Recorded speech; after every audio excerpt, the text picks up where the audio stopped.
Emperor Mahabali was very powerful, generous and valorous. By his own power he defeated Indra, the king of heaven, and took away the throne from him. Seeing this, Indra and other deities fled in fear. A deeply saddened mother Aditi went to her husband Kashyap and began to plead. Samrat Mahabali, अति शक्तिशाली दानी पराक्रमी चक्रवर्ती, स्वीकिया शक्तिया सह स्वर्गस्य राजानां इंद्रं पराजित्य तस्य सिंहासनम् अपहरत्. इंद्र अवशिष्टदेवाश्च भयात् पलायन्त. तस्मिन् तां स्थितिं दृष्ट्वा माता अदिति अतीव दुःखिता भूत्वा स्वपति कश्यप समीपे गत्वा याचनां कर्तुम् आरम्भवत्.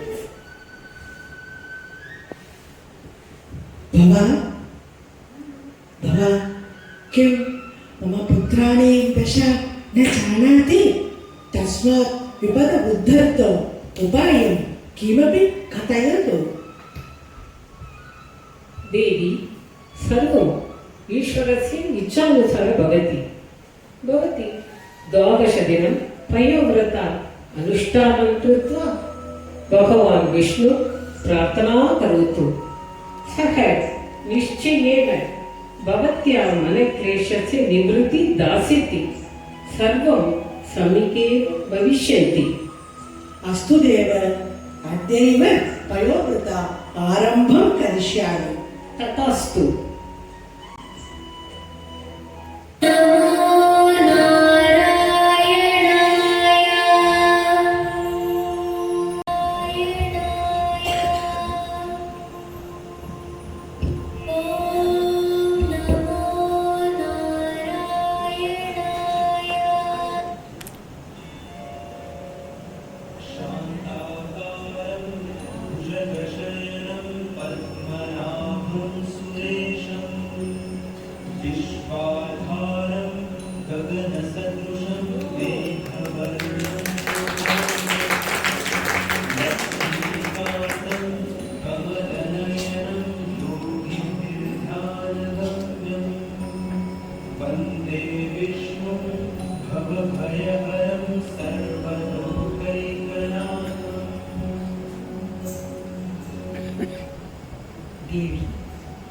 देवी, लोचने उन्मील्य.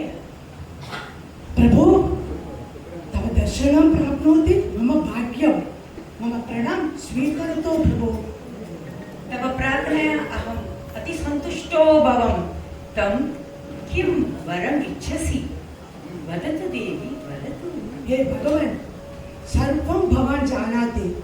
मम सर्वे पुत्राः असुरसम्राट् महाबली भयात् निलीना सन्ति. हे भगवान्, भवान् महाबलीजे राज्यम् आदाय मम पुत्राय प्रयच्छतु. देवी, महाबली मम परमभक्तः अस्ति. यत् धर्मलोभात् इन्द्रस्य स्वराज्य पृष्ठमानं, यतो हि अधिकाराः सदाचार एवं सम्पादनीय यत् विशदयति, येन असुरमहाराजः एक धर्मनिष्ठ भक्तः अस्ति. यत् स्वपदं विश्वधर्मस्य नियमानुसारम् अर्जितं. देवी, अर्जितं. हे भगवान्, महाबली अपि मम पुत्रसमः. अहं तस्य मृत्युं द्रष्टुं न इच्छामि. सर्वे तथा मङ्गलं भवतु. शुभं करोतु प्रभो. नाहं अशुभं दास्यति. सर्वेषां मङ्गलम् एवं करिष्यामि. भवति मङ्गलं भवतु. At that time, the mighty Mahabali was seated on the bank of the Narmada river along with his preceptor Shukracharya to perform his most powerful sacrifice. Tasminni kale Mahabali swasya shatatam yagyam vidhatum Guruna Shukracharyena saha Narmadayas tate virajamano abhavat.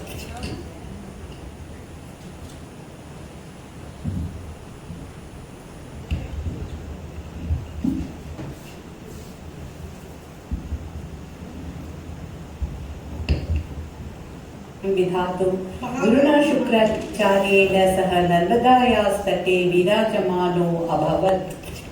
महाराजः जयतु द्वारि एको याचकः आतकः वर्तते सः च भवन्तं द्रष्टुं याचते। महाराजः यज्ञसङ्कल्पं कर्तुं रतः अस्ति। सः यत् किमपि याचते तत् दत्त्वा तं विदा कुरु।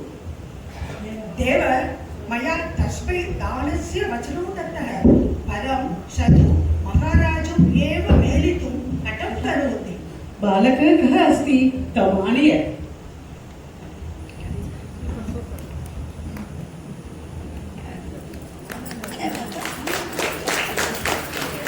प्रणाम ब्राह्मण श्रेष्ठ। प्रणाम बलि महाराज। अद्यस्मिन् शुभदिने अहं भवतः कथं सहायं कर्तुं शक्नोमि कृपया वदतु। अहं केवलम् एकब्राह्मणः तपस्या कर्तुं शान्त्यर्थं मम शान्त्यर्थे पदानि भूमिः याचन् उपस्थितः अस्मि। किं त्रिपादभूमिं? किं न जानासि त्वं यत् कस्मात् किं याचसे? अहं जानामि महाराज, भवान् सम्राट् महाबलिः महात्मा प्रह्लादस्य पौत्रः तदानीं शीलस्य महाराज विरोचनस्य पुत्रः। भवान् मह्यं सर्वं दातुं शक्नोति, परन्तु मम कृते केवलं त्रीणि पदानि भूमिः एव च। अनेन अहम् अतीव सन्तुष्ट भविष्यामि। अस्तु, भवान् तदैव इच्छति तत् स्वीकरोतु। दानार्थं सङ्कल्पं करोमि। तिष्ठ राजन् बलि, इदानीमपि समयमस्ति, अन्यथा अनर्थं भविष्यति। चिन्तयेत् राजन्, चिन्तयेत्। भवान् त्रिलोकानां स्वामी अस्ति, दैत्य सम्राट् महाबली। यदि भवान् इच्छति तर्हि तस्मै किमपि दातुं शक्नोति। कथं? तस्मात् केवलं त्रिपादभूमि याचेत। त्वं न अवगच्छसि राजन्, त्वं न अवगच्छसि। एषः कोऽपि अन्यन्न, साक्षात् श्रीहरि भगवान् विष्णु सन्ति। सः भवतः सर्वाणि सम्पत्ति अपहरणं कृत्वा इन्द्राय दातुम् आगतः। अतः दानं न दातः महाराज, दानं न दातः राजन्। यदि सत्यमेव भगवान् विष्णु वामनरूपेण मम यज्ञशालायां विद्यते तर्हि मम महत् गौरवं। वेदविद्वांसो यूयं यत् भगवन्तं विष्णुम् आह्वातुं यज्ञपादिनीं करोत, सः कृपां कृत्वा दर्शनं ददाति। एवं साक्षात् महाविष्णुः मम यज्ञशालायाम् आगत्य याचमाने सति अहं कथं पृष्ठतकचरेयं? क्षमस्व महर्षे। त्वं मम अपमानं करोषि, त्वं मम आज्ञाम् उल्लङ्घयसि। गच्छ, अहं शापं ददामि। शीघ्र एव स्वलक्ष्मीं वञ्चयसि। किन्तु सत्यप्रतिज्ञोऽहं स्ववचनात् निवर्तिष्ये। गच्छामि। अद्य ॐ श्रीविष्णुः श्रीमद्भगवतो महापुरुषस्य विष्णुराज्ञयां प्रवर्तमानस्य अद्य ब्रह्मणो द्वितीयपरार्थे श्रीश्वेतवराहकल्पे वैवस्वत मन्वन्तरे महान्मनः प्रह्लादस्य पौत्रः विरोचनस्य पुत्रः महाप्रतिज्ञबलिः सङ्कल्पं करोमि। ब्राह्मणपुत्राय वामनाय त्रिपादभूमिं ददामि।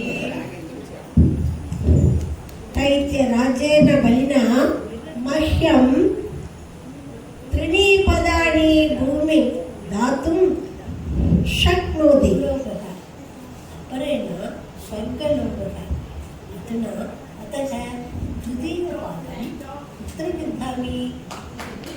भवान् तृतीयपादं स्तुतिं विधेयम्।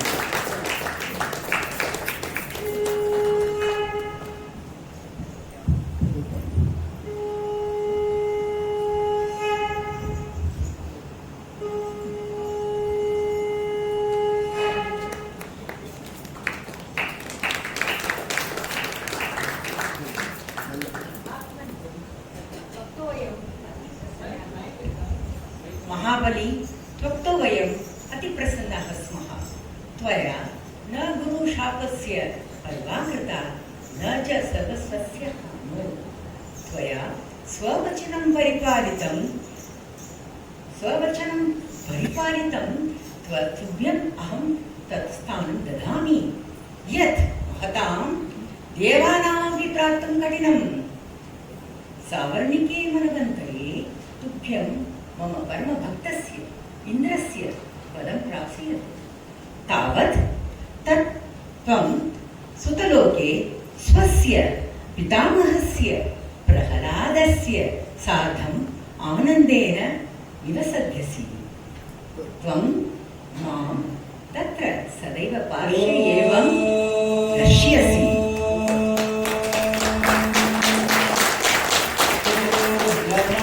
पूर्णमिदं पूर्णात् पूर्णमुदच्यते पूर्णस्य पूर्णमादाय पूर्णमेवावशिष्यते।